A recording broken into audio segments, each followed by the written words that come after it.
Jumpa lagi dengan Sapaan Gembala GKI bersama dengan saya Pendeta Naya Widiawan Sudarmo dari GKI Perumahan Citra 1. Sebelum kita memulai, mari saudara kita satu di dalam doa. Kami bersyukur ya Allah atas kebaikan dan kemurahan-Mu yang melimpah di dalam hidup kami. Saat ini kami datang bersama di dalam doa memohon bimbingan dan pimpinan Roh Kudus untuk membaca dan merenungkan firman-Mu. Kiranya firman-Mu yang akan kami baca dan renungkan ini dapat meneguhkan iman kami, agar dapat melakukan apa yang Engkau kehendaki. Inilah doa kami ya Tuhan, hanya di dalam nama Tuhan kami Yesus Kristus kami berdoa. Amin. Saudara-saudara, pembacaan firman Tuhan hari ini diambil dari kitab Nehemia pasal yang kedua, ayat pertama sampai yang ke-10. Tetapi fokus bacaan kita berada pada ayat yang ke-8b yang berbunyi demikian. Dan Raja mengabulkan permintaanku itu, karena tangan Allahku yang murah melindungi aku. Saudara-saudara yang dikasihi oleh Tuhan, pasti sudah pernah mendengar peribahasa kacang lupa kulitnya. Banyak yang mengartikannya sebagai orang yang tidak lagi mau kenal kampung halaman. Ada juga yang bilang tidak lagi mau mengakui keluarganya yang dulu ketika sudah sukses. Ada juga yang bilang berubah sikap karena kehidupannya sudah lebih layak dari sebelumnya dan sebagainya. Tapi pertanyaannya adalah, kira-kira apa sih yang menjadi penyebab orang itu kadang seperti kacang yang lupa kulitnya? Nehemia berasal dari kata Nahemia, yang artinya dihiburkan oleh Tuhan. Dia adalah seorang Ibrani, orang Yahudi, yang bekerja sebagai juru minum di kerajaan Persia di bawah Raja Artasasta. Suatu kali, dia mendengar tentang kabar orang-orang Israel yang hidup menderita dan bahwa tembok Yerusalem hancur dan runtuh. Hal tersebut membuat hatinya begitu sedih dan muram. Dia tidak berani untuk izin ke Yerusalem kepada raja. Namun untunglah Raja Persia tersebut mempunyai kepekaan yang baik ketika melihat wajah Nehemia terlihat tidak seperti biasanya. Disinilah Nehemia berbicara jujur dan menceritakan segala keluh kesahnya. Ketika raja mengatakan, "Apa yang kau inginkan?" barulah Nehemia mengajukan permohonan kepada raja untuk bisa pulang kembali ke kampung halamannya untuk membangun kembali tembok Yerusalem yang telah runtuh. Raja merestui permohonan Nehemia tersebut. Bahkan raja juga memberikan kepadanya surat jalan dan kayu-kayu untuk membantu membangun tembok dan rumah bagi Nehemia selama pembangunan di sana.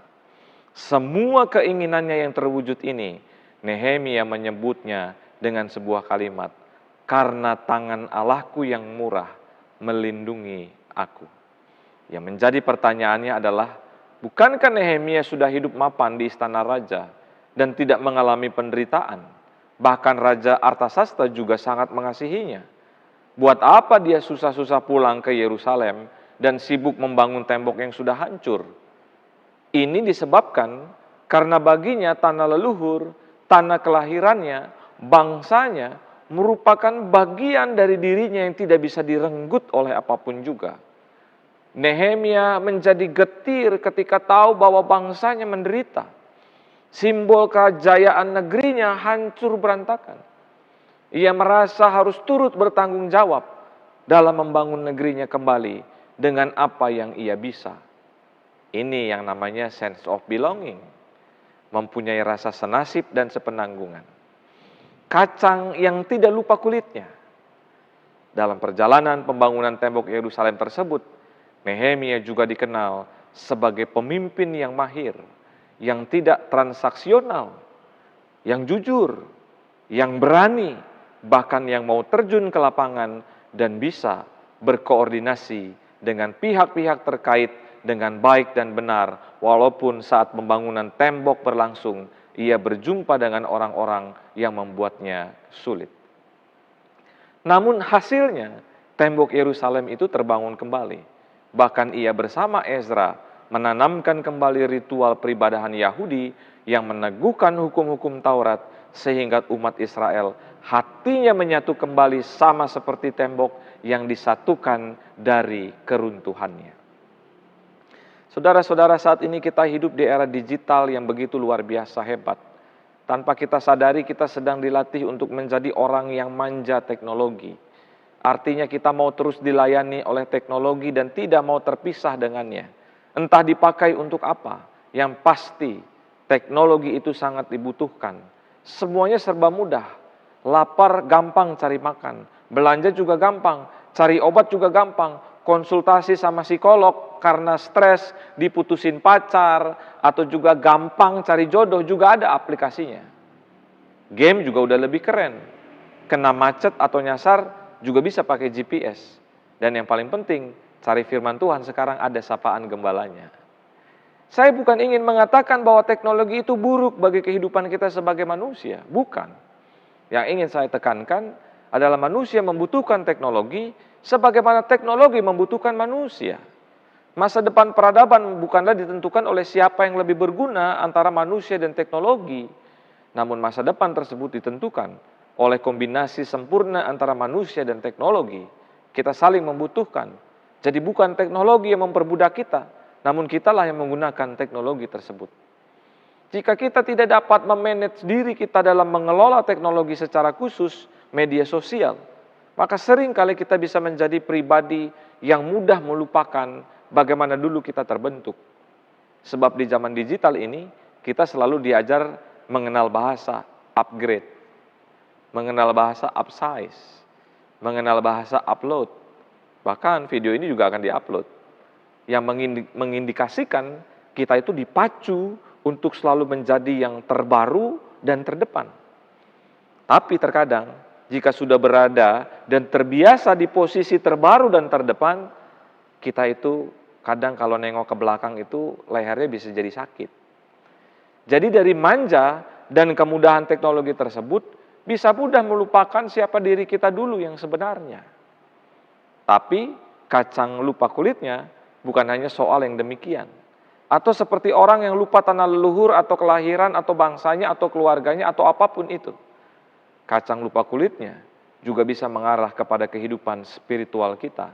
Di mana terkadang ketika kita berada pada kejayaan dan berkeinginan menjaga kejayaan tersebut dengan sibuk mengurus ini dan itu, kita akhirnya lupa siapa sang sumber yang memberikannya. Memang betul, terkadang hati dan pikiran kita ini akan sangat mudah terdistraksi ketika kita yang dulu berada dalam situasi yang berat dan pilu berubah kepada situasi yang jaya dan senang. Hanya orang-orang tertentu saja yang bisa ingat dari mana berkat itu datang. Dan orang-orang ini adalah mereka yang ketika bergumul dalam situasi yang pelik dan sulit terus mengandalkan Kristus di dalam doa dan hidup mereka sehari-hari. Mereka tetap mensyukuri apapun yang terjadi dalam hidup mereka, sebab mereka berkeyakinan bahwa Allah senantiasa menyertai hidup mereka. Kualitas hidup benar mereka juga terlihat, karena relasi yang mereka jalin dengan Tuhan tidak pernah putus. Dan kalau tidak pernah putus, inilah yang membuat mereka tidak pernah lupa kepada Tuhan. Jadi saudara-saudara, jauhkanlah dalam diri kita ini sikap yang arogan. Jangan berlagak atau sok sibuk ini dan itu. Jauhkan juga sikap yang memandang diri sendiri itu hebat, sehingga selalu ingin merasa benar dan dibutuhkan. Kalau orang tidak minta, maka kita tidak mau inisiatif membantu. Ingatlah, apa yang ada dalam diri kita saat ini semua adalah kepunyaan Tuhan. Jadi jika Tuhan ingin ambil seketika, dia bisa melakukannya. Tuhan yang memberkati Nehemia sampai sedemikian rupa, sehingga Nehemia tidak pernah lupa akan kebaikan Tuhan. Makanya dia bilang pada ayat yang ke-8b tadi, karena tangan Allahku yang murah melindungi aku. Ini tandanya Nehemia tidak lupa sama Tuhan. Dia adalah kacang yang tidak lupa kulitnya. Tanpa Tuhan, dia nothing.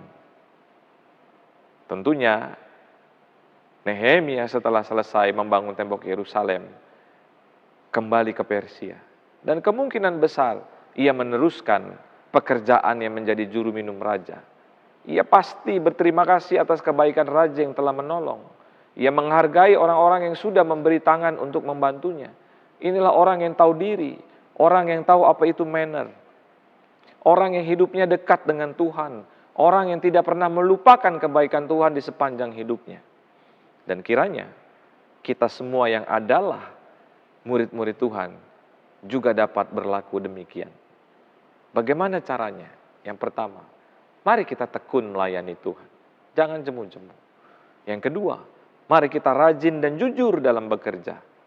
Yang ketiga, kita terus berusaha untuk menjalin relasi yang baik dengan Tuhan dan sesama. Sehingga kita bukan menjadi pribadi yang kacang lupa kulitnya. Tuhan Yesus memberkati kita sekalian. Amin. Demikianlah Sapaan Gembala hari ini. Sampai jumpa di Sapaan Gembala GKI selanjutnya. Tuhan Yesus memberkati.